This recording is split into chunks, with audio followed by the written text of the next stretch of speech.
आज दोपहर 2 बजे किया जाएगा सीडीएस बिपिन रावत का अंतिम संस्कार। अंतिम दर्शनों के लिए रखे गए शव दिल्ली कैंट बराड़ चौराहे तक निकलेगी अंतिम यात्रा। गुरुवार शाम दिल्ली पहुंचे पार्थिव शरीर। सीडीएस बिपिन रावत को पीएम मोदी ने दी श्रद्धांजलि। पीएम ने शहीद सैनिकों को भी दी श्रद्धांजलि। शहीदों के परिजनों से भी मिले पीएम मोदी। सीडीएस बिपिन रावत को रक्षा मंत्री राजनाथ सिंह और एनएसए अजीत डोभाल ने भी दी श्रद्धांजलि। पालम एयरपोर्ट पर शहीदों को दी गई श्रद्धांजलि। अमेरिकी विदेश मंत्री एंटनी ब्लिंकन का ट्वीट। सीडीएस बिपिन रावत के निधन पर जताया दुख। एंटनी ब्लिंकन ने एस जयशंकर से बात कर ली जानकारी। कहा, सीडीएस रावत का जाना दोनों देशों के लिए बड़ी क्षति है। दिल्ली कैंट के बराड़ स्क्वाड पर ब्रिगेडियर लिदर को दी गई अंतिम विदाई। रक्षा मंत्री राजनाथ सिंह समेत कई दिग्गजों ने दी श्रद्धांजलि। हरियाणा के सीएम मनोहर लाल ने भी दी श्रद्धांजलि। यूपी के बलरामपुर में सरयू नहर परियोजना का शनिवार को उद्घाटन। पीएम मोदी करेंगे सरयू नहर राष्ट्रीय परियोजना का उद्घाटन। 9,800 करोड़ रुपए की लागत से बनाई गई है परियोजना। सरकार और किसान नेताओं में बनी सहमति। 11 दिसंबर से सभी बॉर्डर से उठेंगे किसान। 15 जनवरी को संयुक्त किसान मोर्चा की होगी बैठक। किसान नेता बोले, आंदोलन खत्म नहीं, स्थगित किया। हरियाणा के मुख्यमंत्री मनोहर लाल ने संयुक्त किसान मोर्चा के फैसले का किया स्वागत। आंदोलन स्थगित करने के फैसले का स्वागत। संयुक्त किसान मोर्चा ने लिया आंदोलन स्थगित करने का फैसला।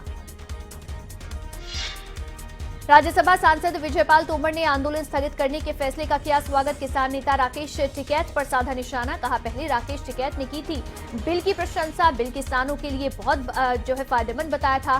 फिर टिकैत ने किया कृषि कानूनों का विरोध।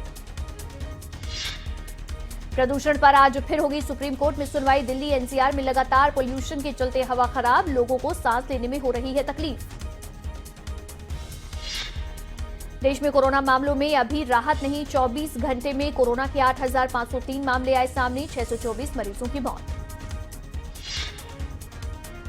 चंडीगढ़ में स्वास्थ्य सचिव यशपाल गर्ग का बयान। प्रदेश में कोविड से अभी तक 1,000 से ज्यादा लोगों की मौत। मृतकों के परिजनों को दी जाएगी सहायता राशि। 50-50 हजार रुपए की सहायता राशि दी जाएगी। राजस्थान में ओमिक्रॉन से संक्रमित मरीजों की आई रिपोर्ट नेगेटिव। सभी लोगों को अस्पताल से किया गया डिस्चार्ज। जयपुर के आरयूएचएस अस्पताल में भर्ती थे सभी मरीज। हरियाणा में सीएमओ की सीधी भर्ती को लेकर विरोध जारी। 13 दिसंबर को ओपीडी सेवाएं बंद करेंगे डॉक्टर्स। मांग न पूरी होने पर 14 दिसंबर को इमरजेंसी सेवाएं रहेंगी बंद। फतेहाबाद में जान जोखिम में डालकर सफर करने को मजबूर छात्र। विधायक से लेकर परिवहन मंत्री तक से लगा चुके हैं गुहार। खबरें अभी तक पर जीएम ने फिर दिया आश्वासन। कहा, बढ़ाई जाएगी बसों की संख्या।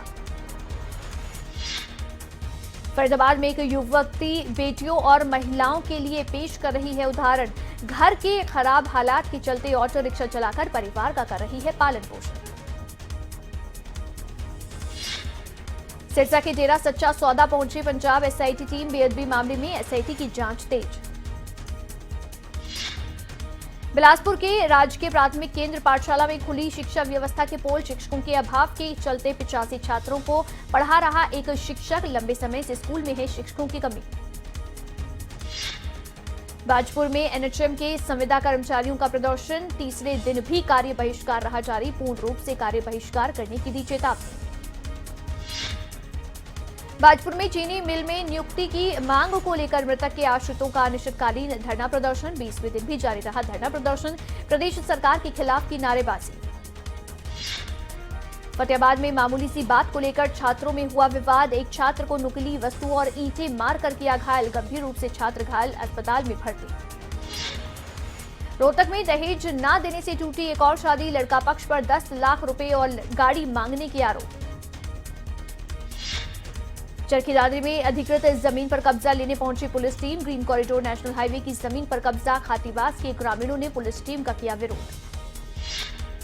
पानीपत में हैवान पति की क्रूरता आई सामने। पत्नी को नशीली पदार्थ खिलाकर लिखवाया सुसाइड नोट। फिर फांसी पर लटकाया। 1 हफ्ते वेंटिलेटर पर रखने के बाद आया होश। बताई पूरी कहानी।